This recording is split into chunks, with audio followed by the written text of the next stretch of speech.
Halo guys, sobat-sobatku yang berbahagia dimanapun kalian berada, gimana nih kabarnya? Semoga sehat selalu ya. Berjumpa lagi bersama kami channel Modest Movie, channel yang khusus membahas alur film. Akhir-akhir ini saya ketagihan menonton film Bollywood guys, khususnya yang bergenre misteri gitu. Selain plot twistnya yang membagongkan, film India yang berjenis seperti ini minim sekali joget-jogetan gitu. Tapi bukan itu sih intinya, pokoknya film India yang bergenre misteri itu keren lah pokoknya. Jadi tanpa banyak bersenda gurau lagi di awal, langsung saja kita ke filmnya. Dan seperti biasa bagi yang belum subscribe dulu lah guys. Dan seperti biasa, tetap di DIY.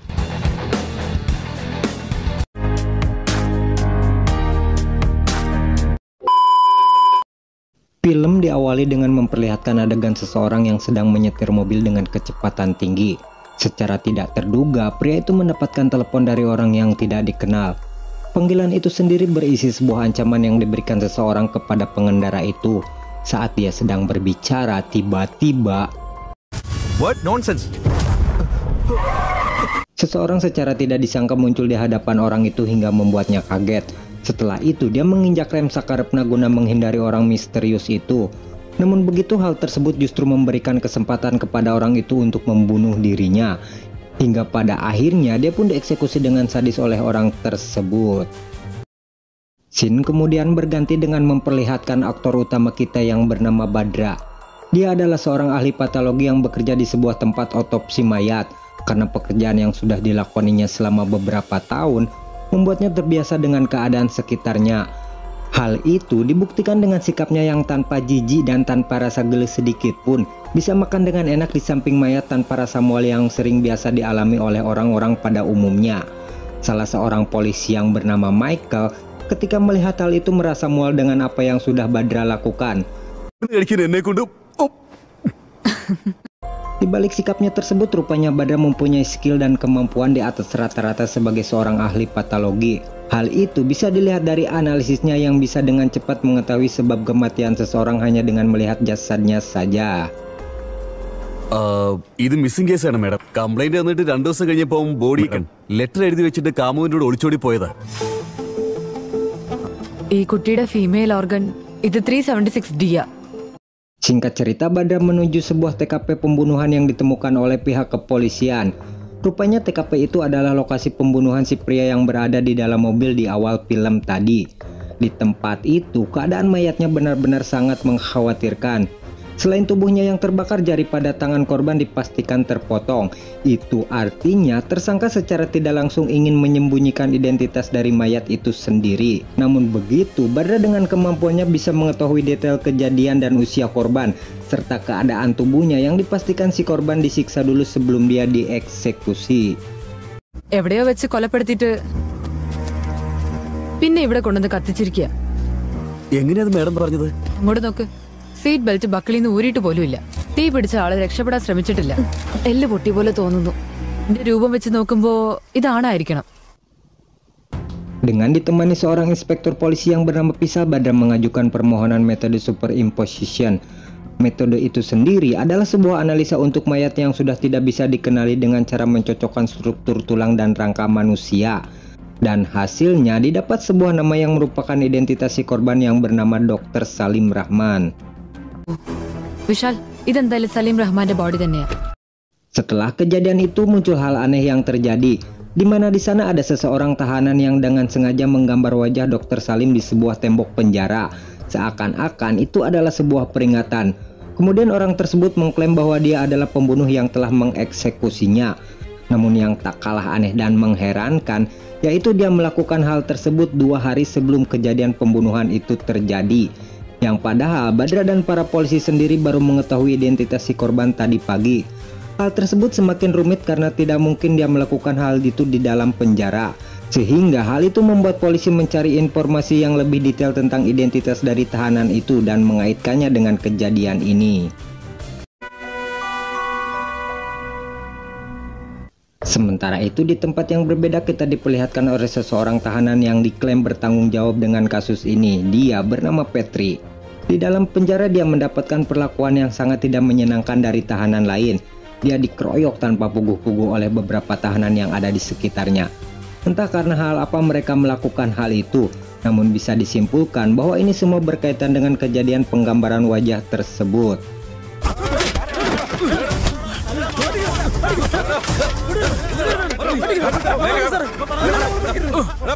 Interogasi pun mulai segera dilakukan Pisal guna menggali informasi yang lebih dalam tentang kasus ini. Di tempat yang sama, Badar mencoba memperhatikan raut muka Petri untuk membaca emosinya karena dia benar-benar sulit diajak bekerja sama. Awalnya dia memperlihatkan foto Salim untuk mengetahui reaksinya. Di luar dugaan, dia sangat emosional melihat wajah dari orang itu. Setelah itu dia diperlihatkan wajah seorang wanita yang bernama Angel. Setelah melihat foto itu, emosi Petri tiba-tiba berubah menjadi sebuah kesedihan. Dari kejadian ini bisa disimpulkan bahwa wanita tersebut ada kaitannya dengan kasus yang sedang terjadi. അവൻ വല്ലാണ്ട് ദേഷ്യപ്പെടുക. സലീം റഹ്മാനെ പറ്റി അവനോട് ചോദിക്കുമ്പോ ഈ ഏഞ്ചൽ ആരാ? അവൻ നേരെ ഡെഡ് ഓപ്പോസിറ്റ്, സൈലന്റ് ആയി. Untuk selanjutnya mereka membawa Petri ke sebuah gereja yang merupakan tempat dibesarkannya sang narapidana. Di tempat itu pula kita melihat makam seorang wanita yang bernama Angel. Karena faktanya Angel adalah istri dari Petri dan mereka berdua sama-sama dibesarkan di tempat itu. Sampai sini film belum menjelaskan apa yang terjadi pada Angel dan apa hubungannya dengan kasus ini. Sabar guys, nanti kita akan mengetahui semuanya. Ketika Petri sedang berdoa, alangkah terkejutnya para polisi melihat sebuah tulisan di makam milik Angel. Dan pastinya tulisan itu adalah sebuah petunjuk yang akan menuntun mereka ke aksi selanjutnya. Namun yang jadi pertanyaan, siapa orang yang melakukan hal itu? Sementara kita mengetahui sendiri bahwa Petri sedang berdoa dan tak mungkin melakukan hal itu. Lalu apakah ini ulah dukun dan pengacaranya? Entahlah, hanya pesulap merah yang tahu. അങ്ങനെ ജീവിക്കാൻ സമ്മതിക്കാത്തവർ ഇനി ഈ ഭൂമിയില് ജീവിക്കാൻ പാടില്ല. വെട്രി, സാർ ഇങ്ങോട്ട് വാ sir. Ketika mereka semua akan pergi dari tempat itu, tiba-tiba ada beberapa mobil yang menghadang dan menabrak mereka. Akan tetapi hal tersebut tidak berlangsung lama karena Pisal bisa dengan cepat menghalau serangan itu. Hingga akhirnya orang misterius tersebut memutuskan untuk kabur daripada dia harus didor oleh Pisal.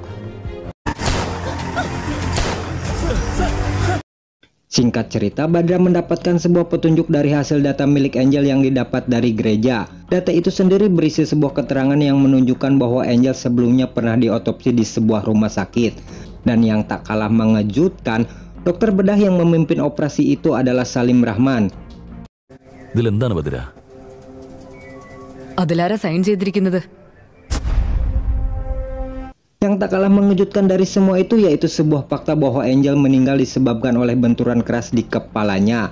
Namun yang aneh, dia ditangani oleh seorang dokter bedah jantung. Sehingga hal tersebut menimbulkan sebuah pertanyaan tentang keterkaitan antara Salim Rahman dan jasad Angel yang sudah diotopsi sebelumnya. Untuk itu Pisal menyarankan agar Badra melakukan otopsi ulang kepada jasad Angel. Namun yang jadi masalah, Angel adalah seorang anak yatim piatu. Sehingga hal tersebut akan menyulitkan mereka dalam mendapatkan izin dari pengadilan untuk melakukan hal itu. Tak hilang akal, Badra pun teringat akan si pastor yang merupakan orang terdekat Angel. Dan keterangannya sudah cukup untuk mereka dalam mendapatkan izin dari pengadilan. ഈ ഏഞ്ചലിന്റെ ഡെത്തില് നമ്മക്കറിയാത്ത എന്തോ ഒന്ന്. വീണ്ടും ഒരു റീപോസ്റ്റ്മോർട്ടത്തിന്. പക്ഷെ അവർക്ക് ബന്ധുക്കളായിട്ട് ആരുമില്ല. പക്ഷേ വെട്രിയുടെയോ ഏഞ്ചലിന്റെയോ സ്വന്തക്കാരെങ്കിലും.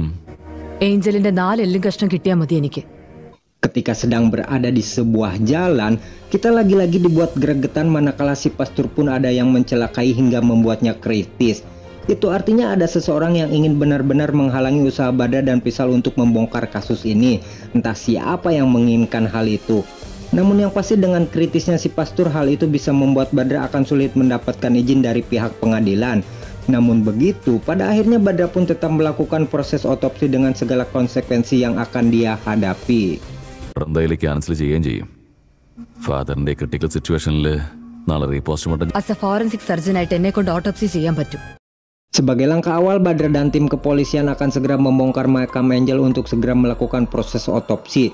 Setelah makam dibongkar, alangkah terkejutnya Badra dan semua orang yang ada di sana ketika melihat jasad milik Angel utuh, tidak sedikit pun ada yang hilang dari bagian tubuhnya. Semua orang pun mengaitkan hal ini dengan kejadian supranatural. Akan tetapi hal tersebut segera dibantah oleh Badra karena semuanya bisa dijelaskan secara medis.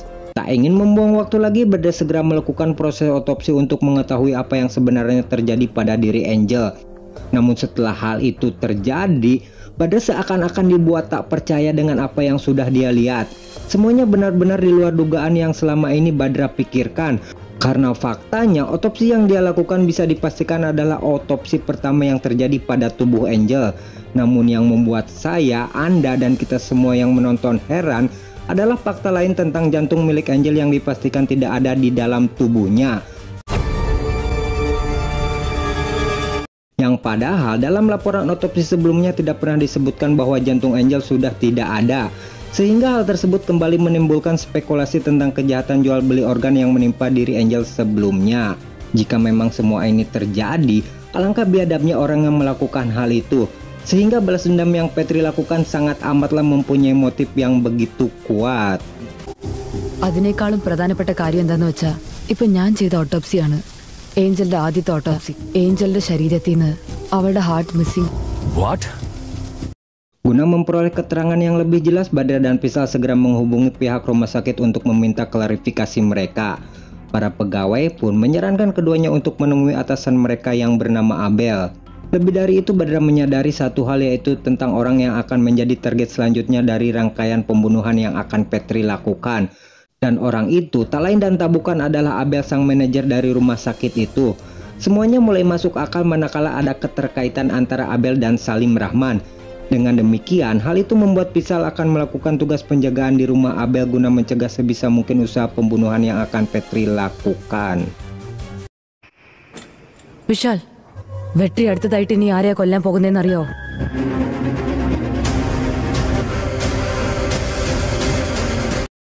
Segera Pisal dan Badra mengkonfirmasi dan pergi ke rumah orang yang dimaksud. Di dalam rumah mereka sudah disambut oleh orang yang bernama Abel yang diduga akan menjadi target selanjutnya. Tanpa basa-basi, Pisal segera menanyakan tentang kejadian yang menimpa Angel yang terjadi di rumah sakit itu.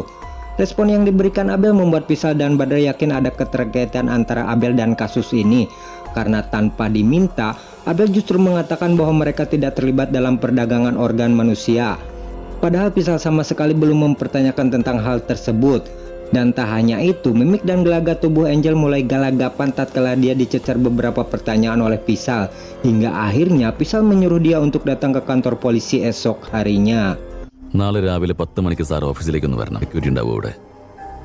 വേണ്ടി ഇന്ന് രാത്രി ഞങ്ങൾ security. Ketika mereka akan pergi, Badra merasakan ada hal yang aneh, yaitu kehadiran orang lain di rumah itu. Lalu kemudian I feel someone else is... Sebuah bunyi tembakan terdengar begitu kencang di rumah itu. Dan benar saja, sesuai apa yang sudah dikatakan Petri, akhirnya Abel terbunuh dengan sebuah peluru yang bersarang tepat di kepalanya. Setelah itu Pisal segera mengejar penjahat yang masih ada di dalam rumah. Namun begitu, mereka tidak bisa mengejar orang itu karena tidak siap dengan pergerakan yang dia lakukan. Yang menariknya, si eksekutor adalah ternyata orang yang berbeda. Itu artinya selama ini Petri menggunakan tangan orang lain untuk menghabisi semua targetnya. Dan kembali, kejadian ini dipastikan melibatkan banyak orang di dalamnya. Sebuah petunjuk kembali didapat Pisal ketika dia sedang menginterogasi Petri. Petunjuk itu sendiri mengarah ke sebuah pemukiman padat penduduk di sebuah kota di India. Dengan barbarnya, Pisal segera menculik orang yang dimaksud untuk dimintai keterangannya. Dari si terduga didapat sebuah keterangan yang menceritakan masa lalu antara Petri dan Angel. Saat itu mereka sedang mempersiapkan kelahiran buah hati yang sudah mereka tunggu. Sial bagi Angel, saat itu kalungnya ada yang menjamret ketika mereka sedang berada di sebuah jalan. Sontak hal tersebut membuat Angel jatuh dari motor hingga mengalami sebuah benturan yang keras di kepala dan perutnya. Melihat keadaan itu, Petri tidak tinggal diam dan langsung mengejar salah satu penjahatnya. Celaka bagi si penjahat, dia harus mati terlindas sebuah mobil ketika sedang dikejar oleh Petri. Sementara itu, ambulans segera membawa Angel ke rumah sakit.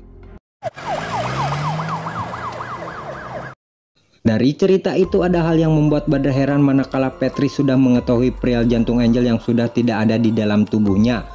Padahal selama ini hanya Badra dan Pisal saja yang mengetahui informasi tersebut.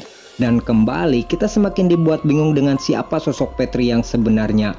Mereka pun mulai mencurigai sang pastor terlibat dalam kasus ini. Karena kemungkinan besar si pastor sudah mengetahui sesuatu sebelum Badra dan Pisal terlibat dan berupaya memecahkan kasus yang sedang terjadi. Dan pada suatu momen, film pun akhirnya menceritakan siapa sosok eksekutor yang sesungguhnya. Dan yang tak kalah mengejutkan, si eksekutor adalah orang yang dekat dengan Badra. Karena faktanya selama ini dia telah bekerja bersama Badra di rumah otopsi tempat Badra bekerja. Lantas apa motif dan kepentingan si eksekutor dalam pusaran kasus ini? Nanti kita akan mengetahuinya. Scene kemudian flashback ke masa lalu si eksekutor yang diketahui bernama Kak Ali, di mana di sini film kembali menceritakan masa lalu dirinya. Saat itu dia mempunyai 2 orang anak yang salah satunya bekerja di rumah sakit yang sama dengan Salim dan Abel. Ketika peristiwa kecelakaan Angel, dia termasuk salah seorang yang ikut dalam proses operasi yang dilakukan kepada Angel. Dan kita akan dibuat geram manakala Salim dengan sadisnya mengoperasi tubuh Angel dan mengeluarkan paksa bayi yang ada di dalam tubuhnya. Setelah itu dia menyuruh si perawat untuk membuang bayi itu. Namun yang tak kalah mencengangkan dari semua itu ialah fakta bahwa bayi yang dikandung Angel dipastikan masih bernapas. Itu artinya meskipun si bayi prematur namun dia masih bisa diberikan kesempatan oleh Tuhan untuk tetap hidup. Dan saat itulah sisi kemanusiaan si perawat timbul dan langsung membawa bayi itu ke rumahnya. Sampai sini motif Kak Ali untuk membantu Petri masih belum terjawab. Tapi tenang, semuanya akan terungkap di ending film. അച്ഛനെ നോക്ക് മോളെ എന്താ മോളെ എന്തിനാ നീ കരയുന്നേ പ്രിയേ ഇങ്ങോട്ട് നോക്ക് മോളെ. Suatu kejadian yang membuat film ini semakin menegangkan yaitu terbunuhnya pastor oleh orang misterius. Dan jelas hal tersebut semakin membuat Badra dan Pisal harus waspada karena mungkin saja hal yang sama akan menimpa mereka. Di sisi lain Badra akan mencari tahu siapa orang yang menerima jantung milik Angel, karena kemungkinan dialah target pembunuhan selanjutnya yang akan Petri lakukan. Hal berbeda justru diterima oleh Pisal manakala dia secara tepuguh-puguh ditarik dari kasus ini. Sang atasan memerintahkan agar Pisal segera menghentikan kasus yang sedang dia tangani. Dan ternyata hal tersebut disebabkan oleh ulah seorang aki-aki yang bernama Ali Rahman yang tak lain adalah ayah dari Salim Rahman. Tujuan dia sendiri adalah untuk mencari target terakhir dari rangkaian pembantaian yang akan Petri lakukan. Karena itu bisa menuntunnya ke arah si eksekutor dan akan membalas dendam atas kematian anaknya. Mendengar hal itu Pisal kemudian hanya tertawa kecil dan memberitahu Ali bahwa target selanjutnya bisa saja dirinya. Karena mungkin saja hal itu dilakukan mengingat Ali adalah salah satu orang yang memegang saham di rumah sakit tersebut. Tak lupa dia pun mengatakan kemungkinan tersebut kepada Badra sebagai informasi yang mungkin berguna untuk dirinya. Karena dia sekarang akan bekerja sendiri. അടുത്ത ടാർഗറ്റ് നിങ്ങളാണെന്നാണ് തോന്നുന്നത് sir. Dan ternyata dugaan Pisal menjadi sebuah kenyataan ketika Kak Ali mendatangi mobil milik Ali dan segera menculiknya. Tanpa ekspresi dia membawa Ali untuk disiksa sebelum nantinya akan dieksekusi. Namun yang tak kalah mengejutkan dari semua ini yaitu fakta bahwa selain Petri ada orang lain yang mendalangi semua kejadian ini. Bahkan bisa dibilang dia adalah orang yang dengan jenius merencanakan semua kejadian dari awal sampai dengan momen ini. Dan dia juga adalah orang yang menyuruh Kak Ali untuk menjadi sang eksekutor. Sehingga bisa dipastikan bahwa Kak Ali dan Petri hanyalah seumpama tangan dan kaki bagi orang ini dalam menjalankan semua kejadian yang sudah dia rencanakan. പാപങ്ങളെല്ലാം ചെയ്തവരെയും അതിന് ചുക്കാൻ പിടിക്ക. Dan sedikit saran dari saya ya guys, bagi yang belum nonton filmnya, saya sangat menyarankan untuk tidak melanjutkan menonton video saya. Karena ini benar-benar mengandung spoiler yang parah. Namun jika antum-antum tidak masalah dengan spoiler, ya silahkan untuk melanjutkan menontonnya, oke? Dan orang tersebut ialah Badra, sang ahli patologi yang selama ini mencoba menyelesaikan kasus ini dengan ilmu forensik yang dia miliki. Nah, kaget kan? Sama, aing ge kaget.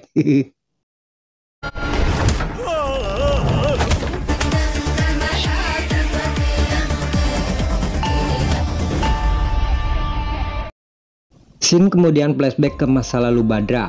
Dan selama ini Kak Ali atau sang eksekutor ternyata setelah lama bekerja dengan Badra. Dan betapa terkejutnya Badra ketika waktu itu mengetahui bahwa Angel telah meninggal. Karena faktanya mereka saling mengenal satu sama lainnya. Semua berawal ketika Angel bertemu dengan Badra di sebuah terminal. Pada hari itu juga mereka langsung akrab karena Angel adalah seorang dengan kepribadian yang sangat menyenangkan. നിനക്ക് നിന്റെ കുഞ്ഞിന്റെ സ്വരം കേൾക്കണോ? എന്റെ സന്തോഷം പറഞ്ഞറിയിക്കാൻ വയ്യ. Kembali ke waktu saat Badra mengetahui kematian Angel, dia merasa marah dan tak habis pikir ketika mengetahui perihal perilaku Salim kepada anak Angel. Hingga akhirnya dia berencana membongkar kebusukan yang telah Salim dan kawan-kawannya lakukan. Namun semua itu membutuhkan bukti yang harus didapat dari data milik rumah sakit itu. Dan satu-satunya orang yang mempunyai akses yaitu anak Ali yang merupakan perawat di tempat tersebut. Evidence ഇല്ലാതെ നമ്മളെ കൊണ്ട് ഒന്നും ചെയ്യാൻ കഴിയില്ല. പക്ഷെ നീ വിചാരിച്ച എവിഡൻസ് കൊണ്ടുവരാൻ പറ്റും പ്രിയ. ഞാനോ? Dan sialnya, rencana yang Badra lakukan tidak sesuai dengan apa yang diinginkan. Kenyataan yang terjadi di tempat itu, anak Ali harus menghentikan niatnya karena aksinya diketahui oleh Salim. Entah apa yang terjadi setelah itu. Namun yang pasti tubuh wanita malang itu sudah dalam kondisi mengenaskan dengan luka bakar mencapai 80%. Dan kemungkinan untuk selamat sangat amatlah kecil. Semua orang yang ada di sana jelas merasa terpukul dengan kejadian ini, terutama Badra, orang yang memerintahkan dia untuk melakukan hal tersebut. Untuk itu sebagai penembusan dosanya dia akan melakukan pembalasan kepada orang-orang yang telah melakukan hal ini. Dan hal ini jugalah yang membuat Kak Ali bersedia menjadi eksekutor untuk semua kasus ini sebagai balas dendam untuk sang anak.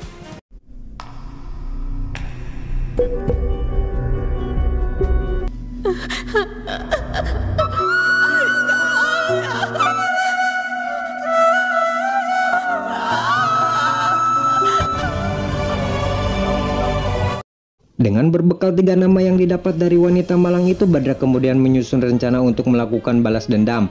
Sementara si pastor memberitahu Petri bahwa akan ada pembalasan dendam untuk orang-orang yang telah menyakiti istrinya. Dan dia hanya perlu mengikuti perintah si pastor agar rencana ini berjalan sesuai dengan apa yang diinginkan. Aksi pun dimulai dengan cara menghabisi Salim Rahman sebagai korban pertama. Dan kita akan dibuat tak percaya tentang fakta bahwa orang yang telah menyiksa Salim Rahman bukanlah Kak Ali semata. Akan tetapi peran Badra lah yang membuat Salim Rahman mati dengan cara mengenaskan. Sehingga hal tersebut membuat dia sangat detail mengetahui tentang peristiwa yang menimpa Salim Rahman waktu itu. ഇയാളെ കൊല്ലുന്നതിന് മുന്നേ ഒരുപാട് ക്രൂരമായി ഉപദ്രവിച്ചിട്ടുണ്ട്. He deserves the judgment. ഇവനെ കാറിനകത്തിട്ട് വല്ല കാട്ടിലും വെച്ച് പെട്രോൾ ഒഴിച്ച് ഇവിടെ വെച്ച് കൊന്നിരിക്കുകയാണ്. പിന്നെ ഇവിടെ കൊണ്ടുവന്ന് കത്തിച്ചിരിക്കുക. Lebih dari itu, ternyata orang yang mengeksekusi Abel bukanlah Kak Ali. Akan tetapi lagi-lagi Badra lah yang menjadi dalang proses eksekusi tersebut. Vishal, അയാള് വീട്ടിൽ ഒറ്റ